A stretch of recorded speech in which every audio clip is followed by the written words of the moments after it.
Pada Pilkada serentak 2024 di Jawa Timur, ada 5 daerah yang hanya diikuti oleh calon tunggal. Namun bagaimana jika kota kosong jadi pemenang dalam Pilkada 2024?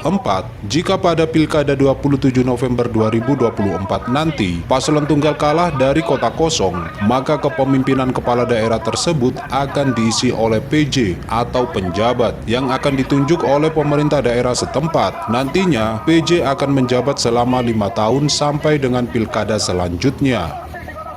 Komisioner KPU Jatim Nur Salam menegaskan bahwa terkait mekanisme pemilihan pasangan calon atau paslon tunggal, nantinya ada 2 gambar paslon yang akan tertera dalam surat suara yang bakal dipilih oleh masyarakat yang mempunyai hak pilih. 1 kotak bergambar paslon tunggal yang mengikuti kontestasi pilkada, sementara 1 kotak lainnya kosong alias tidak ada gambar.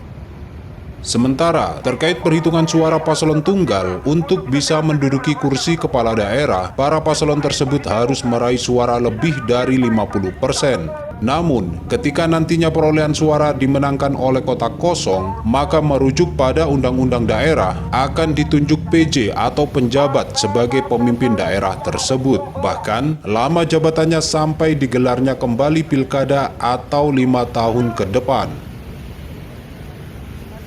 Ya, ada 2 makna yang tentu kita menunggu kebijakan, bahwa apabila kotak kosong ya yang menang, itu akan menunggu pilkada berikutnya. Makna berikutnya kalau di ini tafsir frase kata-kata di undang-undang.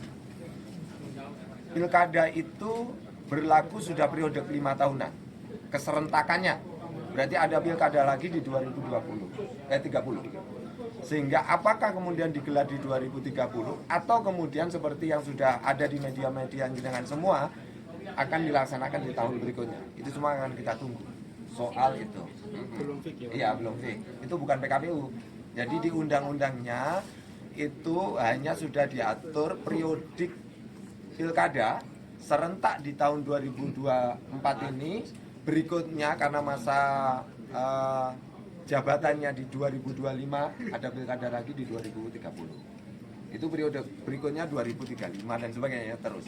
Mas, PJ itu nanti kewenangan Kemendagri atau peserta pemilu yang kalah ya? Nah, ini tanyanya ke pemerintah daerah karena itu yang mengatur undang-undang daerah ya, soal PJ, soal itu semuanya di undang-undang daerah. Pada Pilkada serentak 2024 di Jawa Timur, ada 5 daerah yang hanya diikuti calon tunggal, yakni Kota Surabaya, Kota Pasuruan, Kabupaten Ngawi, Trenggalek, dan Gresik. Dari Surabaya, Tim Liputan Potret Kota.